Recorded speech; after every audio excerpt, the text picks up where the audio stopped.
Fisiologia da Alma, capítulo 36. Então vamos a mais uma pergunta ao Espírito Ramatiz.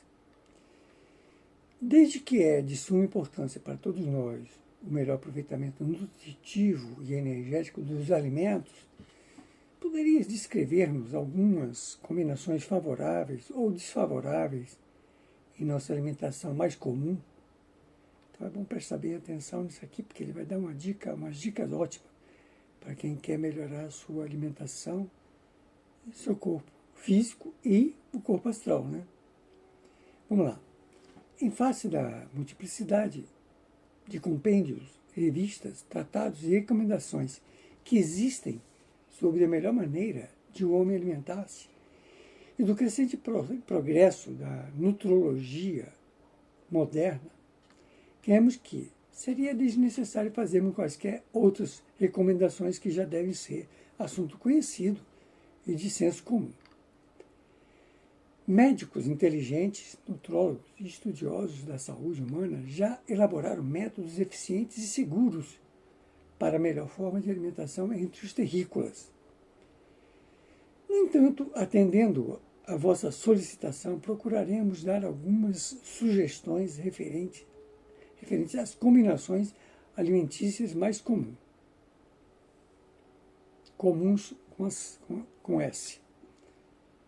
A boa combinação de alimentos não é somente aquela que proporciona boa digestão, mas também que melhora a disposição do espírito durante a refeição ou as refeições, que não provoca fenômenos antagônicos no aparelho digestivo ou de repercussão nociva no psiquismo pelo vago simpático.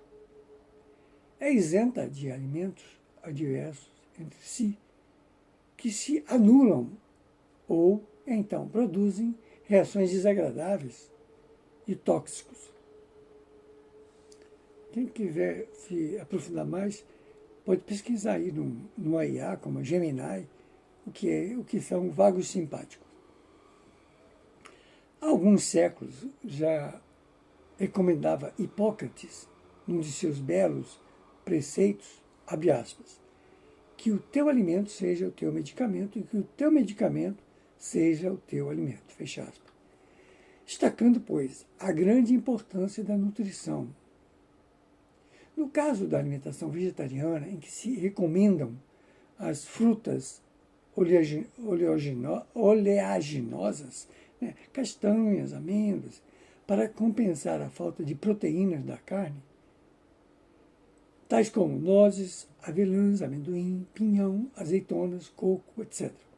Deve-se evitar a má combinação alimentícia, deixando de acrescentar mel, a rapadura, a marmelada ou as frutas doces, como uva, o fígado, ameixa e tâmara ou pera, que então formam reações desagradáveis entre si. Então, nunca combinar as oleaginosas com as frutas doces ou com os doces, né?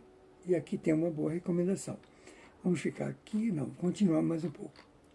No entanto, essas frutas oleaginosas podem ser ingeridas sem causar prejuízo digestivo, que são, no caso, as proteínas vegetais, né? Quando combinadas com os legumes secos, cereais, hortaliças, frutas ácidas, como o limão, os morangos, a laranja, o pêssego, o abacaxi e a cereja. O abacaxi, hoje em dia, não recomendo, porque, infelizmente, estão usando tanto pesticida no abacaxi que é um perigo. E também a cereja, né? É melhor as frutas, que você tem que tirar a casca para se alimentar. E também como os alimentos feitos da gordura da manteiga de gergelim, azeite de soja, de oliva ou de amendoim. Eu não recomendo a margarina, porque é um produto derivado da carne animal, né? Ele está recomendando aqui, mas eu não recomendaria a margarina, porque a margarina tem muita química ali. Certos alimentos bastante comuns e cotidianos da cozinha ocidental também podem apresentar combinações nocivas, atenção nisso aqui, que exigem do organismo carnal um excesso de suco gástrico, hormônios, bilis ou fermentos pancreáticos, contribuindo para a dispepsia, sonolência e a fadiga para a refeição seguinte. Às vezes, as criaturas queixam-se de que certos alimentos lhe é adverso em determinados dias e, no entanto, de outra feita, não lhes causam prejuízo algum, o que é quase sempre consequência das combinações alimentícias ruins, né, que produzem efeitos heterogêneos e excessiva fermentação devido às reações químicas. O leite, que é tão comum nos lares, nunca deveria ser ingerido com açúcar, mel, doces ou geleias, açúcares de frutas, nem combinado com substâncias gordurosas, como azeite, óleo de gergelim, de soja, de algodão, de amendoim, ou com verduras ou frutas secas. No entanto, pode ser usado a contento do aparelho digestivo menos sadio quando misturado com frutas doces e frescas, que já citamos. Mas eu sugiro o leite hoje, está muito contaminado. Porque o gado, antigamente, o boi, a vaca, né, dava uma quantidade de leite muito inferior ao que produzem hoje. E hoje eles produzem essa quantidade absurda por práticas não recomendáveis, né? Fora o problema dos medicamentos que acabam vindo para o corpo humano. O pão de trigo também, hoje em dia, já foi muito modificado geneticamente, que eu também não sugiro, mas eu vou falar aqui. O pão de trigo, outro alimento imprescindível à cozinha do pobre, né, infelizmente, ou do rico, não se combina favoravelmente com a maioria dos cereais. Legumes, hortaliças secas, quer dizer, esse negócio de fazer sanduíche com hortaliças secas, nem com maçã, castanha, batata ou banana, mas serve otimamente com as frutas doces, como uva, ameixa, tâmara, pera. O pão, o trigo, hoje eu não recomendo muito, não. Como esse livro tem quase 70 anos, naquela época ainda não estava tão contaminado como hoje, com esse problema do trigo geneticamente modificado.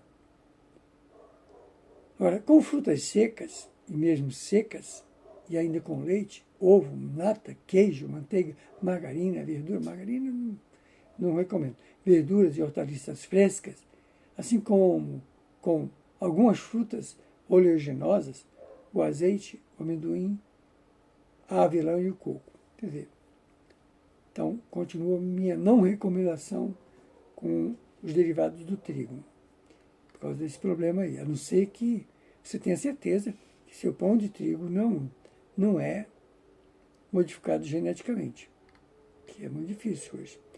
Bom, mesmo algumas combinações de alimentos simpáticos entre si para uma digestão favorável em conjunto pode resultar em mau aproveitamento, caso não seja atendida às precauções exigíveis para certos tipos de frutas, legumes ou verduras, em que, embora se harmonizem no mesmo prato, ainda contém resíduos e partes nocivas que deveriam ser eliminadas. E o caso da cenoura, importante aqui eu vou falar, da qual deve ser retirada a parte central da cenoura. A couve, o repolho, o espinafre, a mostarda, cujos talos, né, aquela parte central da couve também, o talo, no caso, o repolho, né, aquela parte central do repolho também, o espinafre, a mostarda, cujos talos também precisam ser extirpados das folhas, assim como a parte branca e interna do tomate, que depois de em reação química imprevista, vertem substâncias inadequadas à harmonia da digestão.